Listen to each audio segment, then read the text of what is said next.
கல்யாணியோட வீட்ல நீ விளையாட போறதும் போகாம இருக்கதும் உன்னோட இஷ்டம் தான் சொல்லிட்டாங்க. ஆனா அவளுக்கு தான் என்ன முடிவு எடுக்கிறதுன்னு தெரியாம ரொம்பவே குழப்பத்துல இருக்கா. ரங்கனும் நல்லா யோசிச்சு உனக்கு என்ன சரின்னு படுதோ அதை பண்ணுன்னு சொல்றான். இங்க மாப்பிளையும் பத்மா கிட்ட வந்து தங்கத்தோட நம்பர் கிடைக்குமான்னு கேட்க, எதுக்காக அவளோட நம்பரை இவன் கேட்கறான்னு ஒரு மாதிரி டவுட்டாவே பாக்குறா. அவனும் அதை புரிஞ்சுக்கிட்டு நான் யாருக்கும் அகைன்ஸ்டா எதுவும் பண்றதுக்காக கேட்கலன்னு ப்ராமிஸ் எல்லாம் பண்ண அவளும் சரின்னு நம்பர் கொடுக்கறா. இங்க மணியும் வீராவை வந்து பவுலிங் போட சொல்லி கூப்பிட அவனும் சரின்னு வந்து ரொம்ப நேரம் பவுலிங் போட ரொம்ப டயர்டானதுனால தண்ணி குடிக்க வந்ததும் மணியும் ரெஸ்ட் ரூம் போயிட்டு வரேன்னு சொல்லிட்டு கிளம்புறான். அப்ப பாண்டா வந்து எனக்கு பவுலிங் போடுறான்னு கூப்பிட சரி சும்மா தானே இருக்கும்னு அவனுக்கும் பவுலிங் போடுறான். அப்ப மணி வந்து பிரேக்குன்னு தானே சொல்லிட்டு போனேன், நீ எதுக்கு அவனுக்கு பவுலிங் போட்டுக்கிட்டு இருக்க? டேய் நீ வர லேட் ஆச்சு, அதான் சும்மா தானே இருக்கும்னு அவனுக்கு பவுலிங் போட்டேன், அதான் நான் வந்துட்டேல இப்ப வந்து எனக்கு பவுலிங் போடுன்னு கூப்பிட்டா. அப்ப பாண்டா வந்து கொஞ்ச நேரம் உன்னால பொறுத்துக்க முடியாதா, சும்மா வந்து ஓவர் அசீனா போட்டுக்கிட்டு இருக்க? டேய் நான் தான் அவனை ஃபர்ஸ்ட் கூப்பிட்டேன்னு ரெண்டு பேருமே மாறி மாறி சண்டை போட ஆரம்பிக்க, டேய் கொஞ்சம் சும்மா இருங்கடா, நான் ரெண்டு பேருக்குமே சேர்ந்து பவுலிங் போடுறேன்னு ஃபர்ஸ்ட் மணிக்கு பவுலிங் போட்டுட்டு அடுத்து பாண்டாவுக்கும் பவுலிங் போட இதுக்கு மேல என்னால முடியலடான்னு போய் உக்காந்தா. ரெண்டு பேரும் வந்து அதுக்குள்ள என்னடா ஆச்சு வந்து பவுலிங் போறான்னு கூப்பிட்டா, என்னால பவுலிங் போட முடியாதுடா, நான் என்ன விடாம போட்டுக்கிட்டே இருக்கிறதுக்கு பவுலிங் மிஸ்னான்னு ரொம்ப கோவப்பட சரி சரி கோவப்படாதன்னு ரெண்டு பேருமே சமாதானப்படுத்துறாங்க. இங்க அம்மாவும் ராஜீவ் பேசினதெல்லாம் நினைச்சு பார்த்து துளசிக்கு கால் பண்ணி உன்கிட்ட பேசணும் போல இருந்தது அதான் கால் பண்ணேன், சரி நீ உன்னோட வேலையை பாருன்னு எதுவுமே சொல்லாம காலை கட் பண்ண. அம்மா இப்ப எதுக்காக கால் பண்ணாங்கன்னு துளசிக்கு ஒண்ணுமே புரியல.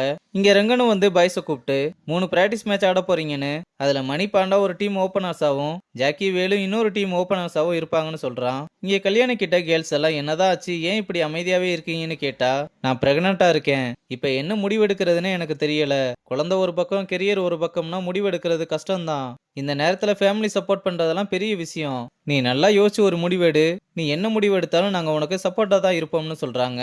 இங்க மணியும் பாண்டா கிட்ட நம்ம ரெண்டு பேரும் ஓபன் பண்றதுனால நம்ம ரெண்டு பேரும் சேர்ந்தே பிராக்டிஸ் பண்ணலாம், அப்பதான் நம்ம கேமுக்கு அட்வான்டேஜா இருக்கும்னு சொன்னா ஃபர்ஸ்ட் பாண்டா முடியாதுன்னு சொன்னாலும் எப்படியே மணி அவனை கன்வின்ஸ் பண்ணி ஒத்துக்க வைக்கிறான். அப்படி ரெண்டு பேரும் சேர்ந்து விளையாடும் போது அவங்க ரெண்டு பேருக்குள்ளேயும் நல்ல சிங்க் வரும்னு பார்த்தா அதுக்கு அப்படியே ஆப்போசிட்டா நடக்குது.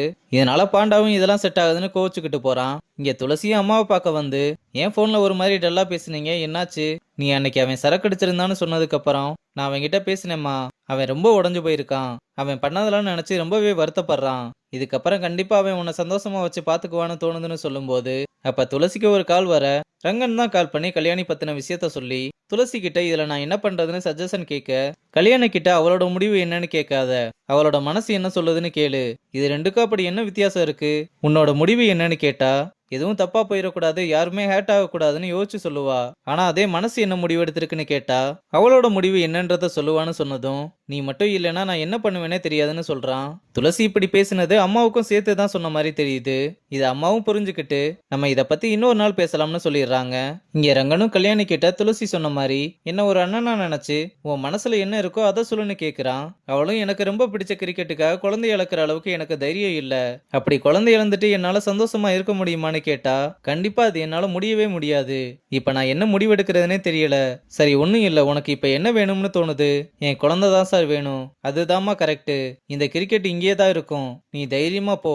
நம்ம பசங்களை கல்யாணியை கூட்டிட்டு போக சொல்ல அவங்களும் நிறைய பேர் இப்படி மெட்டர்னிட்டி லீவ் எடுத்துட்டு வந்து சாதிச்சிருக்காங்க, அதனால நீ ஒன்னும் கவலைப்படாத, என்னதான் இருந்தாலும் எல்லாருக்குமே அப்படி நடக்காதுல, ஏன் அப்படி சொல்ற? நீ மட்டும் போயிட்டு திரும்ப வந்தா உன்னை விட பல மடங்கு ஸ்ட்ராங்கா வருவ, என்ன நம்புன்னு சொல்றான். ஆமாக்கா சார் சொல்ற மாதிரி லீவுன்னு நினைச்சிட்டு போங்க, வரும்போது குழந்தையும் கூப்பிட்டு வாங்க, சேர்ந்து பிராக்டிஸ் பண்ணலாம்னு எல்லாருமே சேர்ந்து அவளை சிரிக்க வச்சு அனுப்புறதோட இந்த எபிசோட முடிச்சிருக்காங்க.